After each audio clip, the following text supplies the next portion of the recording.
Hello everyone. आज इस video में हम एक क्वेश्चन GS1 की बात करेंगे जो कि 2022 लास्ट ईयर में पूछा गया था। The question is how will you explain that medieval Indian temples culture represent the social life of those days. So यहाँ पे जो क्वेश्चन है हिस्ट्री का क्वेश्चन है और यहाँ पे जो कीवर्ड है वो है मिडिएवल इंडियन टेम्पल्स कल्चर। तो यहाँ पे जो भी हम एग्जाम्पल प्रोवाइड करेंगे आंसर में, सो वो मिडिएवल से होना चाहिए, ना ही एंशियंट से ना ही मॉडर्न से। तो बेसिकली 150 वर्ड का है, तो ज़्यादा से ज़्यादा हम 170 तक जा सकते हैं। वर्ड लिमिट में रहना ज़रूरी है because it is stipulated by the UPSC. ठीक है। सो हम पहले एक लाइन हम मिडिएवल टेम्पल्स के बारे में लिख सकते हैं कि जैसे कैसे मिडिएवल टेम्पल्स ने हमारा सिम्बोलाइज किया था हमारा सोशल लाइफ को। ठीक है। और जो हमारा जो डेली लाइफ इवेंट्स था कैसे उसको सिंबलाइज किया था और उसको डिपिक्ट किया था। सो 1 और 2 लाइन्स हम यहाँ पे लिख सकते हैं। Basically 1 line will suffice because 150 word के, so you have to immediately jump to the content. This is the content. So यहाँ पे क्योंकि मिडिएवल टेम्पल स्कल्पचर के बारे में बोला है, तो बहुत सारे टेम्पल मिडिएवल के टाइम पे तो बहुत सारे टेम्पल्स आए थे। तो हम शुरू कर सकते हैं खजुराहो टेम्पल से, क्योंकि खजुराहो 10th सेंचुरी एडी में है। तो कुछ टेम्पल्स का आप अगर यहाँ पे टाइमिंग बता देंगे तो कहीं ना कहीं आंसर एनरिचमेंट हो जाती है। तो यहाँ पे खजुराहो टेम्पल्स जो कि 10th सेंचुरी एडी पे हुआ था, जैसे कि एक टेम्पल का नाम है कंदारिया महादेव टेम्पल। कंदारिया महादेव टेम्पल। तो यहाँ पे जो उसका जो स्कल्पचरल एक्टिविटी था वो बहुत ही ज़्यादा अच्छा था। तो यहाँ पे जो ह्यूमन का जो सेक्सुअल पोस्चर का वहाँ पे डिपिक्शन किया गया था। ठीक है। सो ये भी कहीं ना कहीं एक सोसाइटी का पार्ट है, right. Similarly Palitana Jain temples, Palitana Jain temples बात किया था तुम्हारा जो जैनिज्म को लेके। ठीक है। तीर्थंकर्स को लेके बहुत सारे वहाँ पे तीर्थंकर्स को लेके बहुत सारे स्कल्पचर्स थे। ठीक है। बहुत सारे स्कल्पचर्स है जो कि कहीं ना कहीं डिस्प्ले करता है उनका डिवोशन टुवर्ड्स जैनिज्म। ठीक है। बहुत सारे ऐसे जैनिज्म थीम्स थे जो कि डिवोशन, तो वहाँ पे सोसाइटी में बहुत सारे डिवोटेड थे towards Jainism. Palitana Jain temples बहुत ही फेमस जैन टेम्पल्स है गुजरात में। सिमिलरली चोला टेम्पल्स में जो चोला स्कल्पचर्स जो थे वहाँ पे एक बहुत ही फेमस स्कल्पचर है जिसका नाम है अर्धनारीश्वर।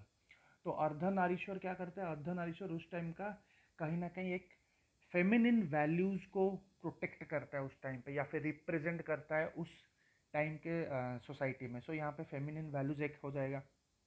सिमिलरली हम थोड़ा ईस्ट पे आएंगे तो ईस्ट में तो पूरी जगन्नाथ की बात कर सकते हैं। See the answer should be very variety होना चाहिए टेम्पल्स। आप अगर एक रीजन स्पेसिफिक हो गए तो कहीं ना कहीं मोनोटोनस लगेगा। तो हर रीजन से अगर आप एग्जाम्पल देंगे तो ज़्यादा इनरिचमेंट हो जाती है। सो पूरी जगन्नाथ जो कि उड़ीसा पुरी में है, तो यहाँ पे जो स्कल्पचर से it resemble assimilation of Hindu and tribal gods, ये भी एक यूनिक पॉइंट है।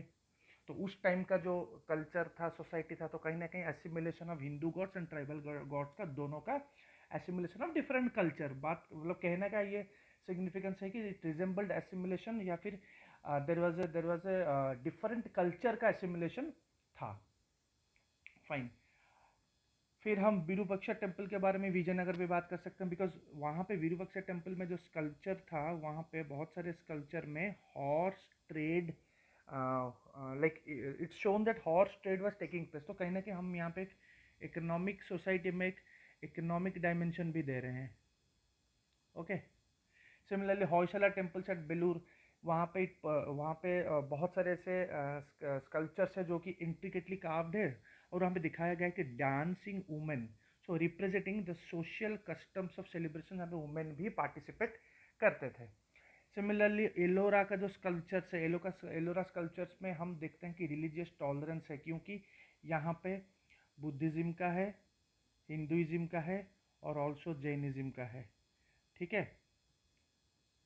बुद्धिज़्म, हिंदुइज्म एंड जैनिज्म तीनों रिलीजन का है। तो वहाँ वहाँ का जो टाइम था कहीं ना कहीं ये राष्ट्रकूटस का टाइम है। ठीक है। राष्ट्रकूटस भी मिडिएवल में जाता है। राष्ट्रकूटस के टाइम में रिलीजियस टॉलरेंस था, तो ये भी एक सोसाइटी का पार्ट है।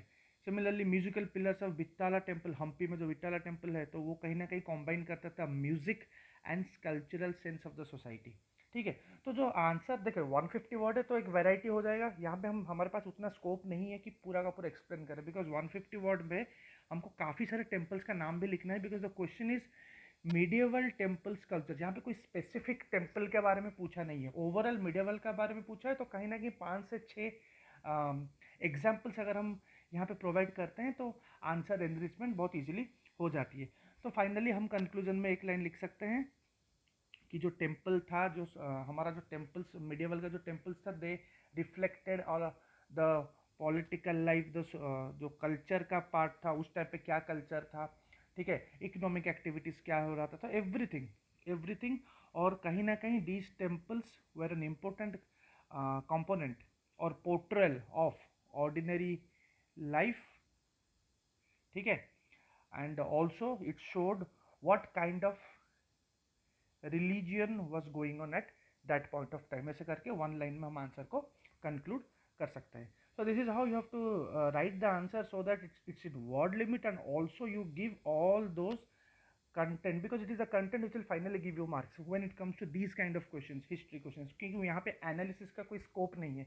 जैसे कि GS2 पे काफ़ी सारे पॉलिटिक क्वेश्चन या फिर GS1 के जो सोसाइटी क्वेश्चन होते हैं वहाँ पे काफ़ी एनालिसिस का स्कोप रहता है, but when it comes to factual questions यहाँ पे योर कंटेंट विल डिसाइड।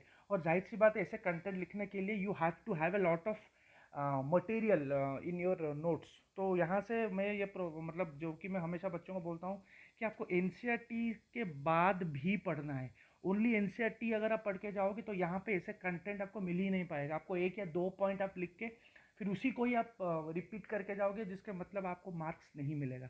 तो यहाँ पे आपको अच्छे अच्छे बुक्स पढ़ना है। एक ही बुक जैसे कि एंशिएंट के लिए कोई भी आर्ट एंड कल्चर का बुक मार्केट में बहुत सारे हैं, वो भी पढ़ सकते हैं। प्लस एक पूनम दहिया दलाल करके है एंशिएंट एंड मीडिएवल का, वो भी पढ़ सकते हैं। Because what I am trying to say is only NCERT will not help you in your content when it comes to history, and your marks will not be getting the required marks, और the potential जितना है आपका उसमें आपका नहीं हो पाएगा।